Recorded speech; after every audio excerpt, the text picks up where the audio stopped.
অসময়ে কল দিলেন যে? তুমি হইলে এখন আমার হবু বউ, আমি তোমারে কল দিবো না কার কাছে কল দিবো? যা আপনিও না। শোনো, তুমি আমাকে তুমি কইরা বলবা, আপনি টাপনি কিন্তু হইব না।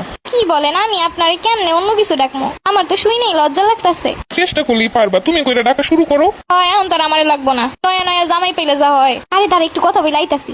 তোমরা যে তুমি আর আপনি শুরু করছো, আপনি যে কবে শেষ হইব আল্লাহই জানে। আরে শরম করে না? বিয়ে করতে এলে তোমাকে যত শরম আহে। প্রেম করার টাইমে সবাই তুমি করে ডাকতে পারে, আর বিয়ে করার টাইমে আপনি বের হয় খালি। কি একবার ডাকো না তুমি? মানে আপনি কি বলবো, তুমি হয়ই না। এরকম করলে হইব? তুমি আমার এখনো পর্যন্ত আপনি মনে করলা না। আসলে আপনি বুঝতেছেন না, আমার লজ্জা করে। তুমি এই ফাজিল তুই ডাকলি কেন? তুই তো কইতেই পারতেছিস না, শরম, এটা আমি কই দিলাম। আরে ও তো মনে করবো আমি কইছি, তাইলে এত ডং না করে তুমি করে ডাক, নাইলে আমি ডাইকা দিই। যা, আমি ডাকতেছি, তোর ডাকন লাগবো না। আচ্ছা এখন রাখি, পরে কল দিব তোমাকে। তুমি আমারে তুমি করে ডাকছো, কি যে মজা লাগতাছে। ওরে ভাই, একটু জিগা দুলাভাইয়ের কাছে এর কোনো ভাইটাই আছে কিনা। তোকে এই নয়া নয়া প্রেম দেখে আমার সহ্য হইতাছে না। আচ্ছা তোমার কি কোনো ভাইটাই আছে নাকি আমার বান্ধবীর জন্য? আরে ভাইয়ের অভাব নেই, তোমার কতগুলা লাগবে কও খালি। দোস্ত আছে আছে, কতগুলা লাগবে খালি ক। না থাকে এখন লাগবো না, তোর বিয়ের শেষ হোক তারপরে দেখ মনে। আচ্ছা ঠিক আছে, তোমরা তাইলে সময় কাটাও, আমি পরে কল দিব মনে। আচ্ছা ঠিক আছে। নয়া জামাইয়ের সাথে দেখতেছি ভালোই প্রেম জমাইছো। আরে যা, তুইও যে ফাজিল হইছিস। তোরা এই যে বসে মজা করতেছিস, আর ওদিকে যে কত কি হয়ে গেছে। কেন মা, আবার কি হইছে? আরে তোর বড় মামা রাগ করছে, কইছে বিয়েতে আইবো না। এখন আবার কিসের রাগারাগি? সব তো ঠিকই ছিল। আরে যেদিন পোলা পক্ষ আইছে ওই দিন এটা দাওয়াত করি না, এখানে এর জন্য রাগ করছে। এখন কইতেছে তোমাকে বিয়ে তোমরা এল্লার করাইছো, এল্লার করো, আমরা আমো না। সব জায়গায় দেখছি বিয়েটার সময় আইলে মামা চাচা খালু এগুছে কি হয়, নতুন বাহানা শুরু করছে তেল মাজানোর লাইগা। সারা বছর কোনো ঝামেলা নাই, জঞ্জাট নাই, বিয়েটার সময় এখন ঝামেলা করতে আইছে। আজকে কি কইবো, এর মামুরা বিয়ে আয় নাই কেন? ওরা কপাল আমার, ওই দিন যদি তোর বাপ ফোন দিত তাইলে আর এত কিছু হইতো না। আম্মা তুমি চুপ থাও, ওই দিন কি সবাই ফোন দেওয়ার মতো সময় ছিল? আর ওই দিন যে সব পছন্দ হয়ে যাবে, ঠিকঠাক হয়ে যাবে, আমরা কি জানতাম নাকি? তারপরও তোর আব্বার কি উচিত ছিল না ওই দিন আমার বাইরের একটু কল দেওয়া? তুমি একটু কল দিতে, আব্বার উপরে কেন সাইডা দিছিলা তাইলে?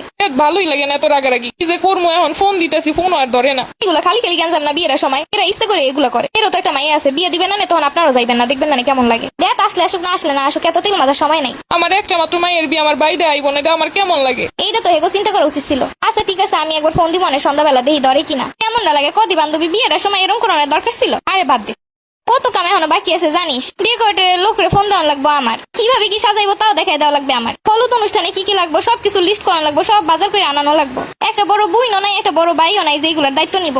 আর আব্বা তো বুঝিস এইসব বুঝে না। আরে সমস্যা নাই, দুই বান্ধবী আছি, সব হয়ে যাইব না। তুই আবার টেনশন করে করে মুখে আরো বড় উঠাইস না। এমনিতেই ওই গালের একটা পাশে উঠছে কত বড়, দেখ। এরকম বড় উঠলে সাজাইলে একদমই সুন্দর দেখাইব না। দেখ আমার বিয়ে আমারই সব করণ লাগতেছে, এই বিয়েটি আর ভাল লাগতেছে না। আর থেকে ফ্যামিলির জামাই পছন্দ হয়েছে, সব ঠিকঠাক হয়েছে, সবারই ভাল লাগছে। এক কাজ করি, পালাই চলে যাই ওর সাথে, তাইলে গোড়া ডিমার ঝামেলাই থাকতো না। এরপরে দেশ বিয়ে তার কত কত ঝামেলা শুরু হয়ে আনে, মাত্র তো একটা শুরু হয়েছে। তাই আমার জীবনে আমি যতগুলো বিয়ে দেখছি কোনো ঝামেলা ছাড়া বিয়ে দেখি নাই। দোস্ত চল পার্লারের কাজটা শেষ করে আহি, তাইলে একটা কাম কমবো অনেক। আচ্ছা চল।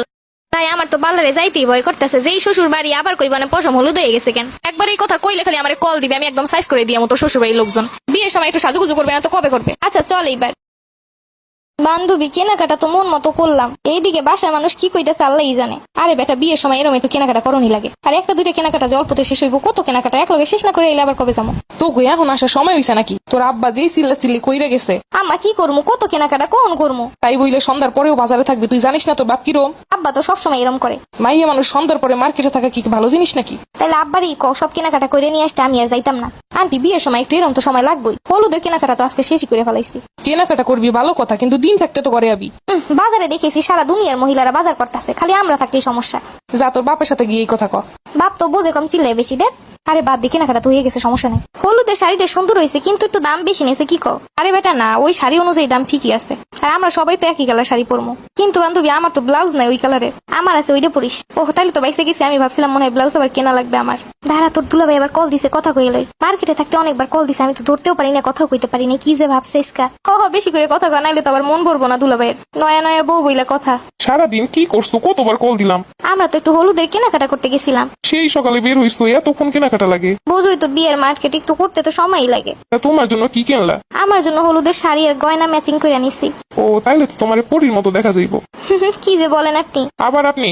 ও না না তুমি। দোস্ত দুলাভাইরে গেটে কিন্তু 10,000 টাকা নিছে সারমু না, আর বাসর করে 20,000। শুনছেন আমার বান্ধবী কি কইছে আপনারে? তোমার বান্ধবী তো আমারে ফকির করার ব্যবস্থা করতেছে। ভাবছিলাম বিয়ের পরে একটু বিদেশে হানিমুনে যাবো, তার উপায় নাই। একটু কম নিতে পারোস না? ওরে শয়তান, এতদিনের বন্ধুত্বটা এখন তুই তোর জামাইয়ের পক্ষ নিতেছিস। ভালাই এতদিনের সম্পর্ক ভুলে গিয়ে 2 দিনের জামাইয়ের একদম খুব ভালো পাইতাছো। এখন একদম জামাই টাকার উপরে দরদ বাইরে গেছে। আরে দোস্ত আমি তো মজা করে গেলাম, রাগস কেন? মজা করার যাই করো, আমি কিন্তু টাকা ওই 30,000 টাকাই নিবো। আচ্ছা নিস, পারলে আরো বেশি নিস, আমার সমস্যা নাই। এবার গেট ধরার বাসর ঘর ধরার জন্য অপেক্ষা করুন। বান্ধবীর বিয়েতে মজাই মজা।